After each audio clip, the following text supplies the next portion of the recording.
চাঁদ আমরা পড়েছি কি বিদ্যাসাগরের আদর্শলিপি লিখিতে লেখা আছে, কি লেখা আছে?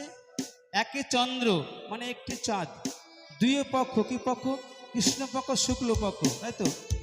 তিন নেত্র, নেত্র আর কি কি এই দুটো নেত্র, মাঝখানে একটা নেত্র আছে জ্ঞান নেত্র, এটা দেখা যায় না।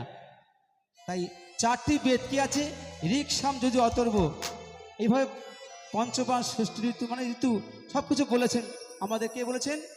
বিদ্যাসাগর এক করে বলে গেছেন এবং আমরা সব বুঝেছি, পড়েছি।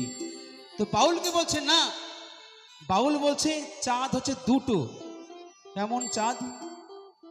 আমার পিতা একটা চাঁদ, আমার মাতা একটা চাঁদ, তাই তো?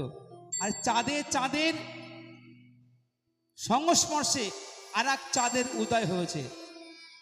যদি আমি না থাকি, ওই গ্রহ নক্ষত্র চাঁদ তারা দিয়ে কি হবে? আমি তো না থাকলে কিছুই নেই, তাই না? তবে যতদিন বেঁচে থাকবো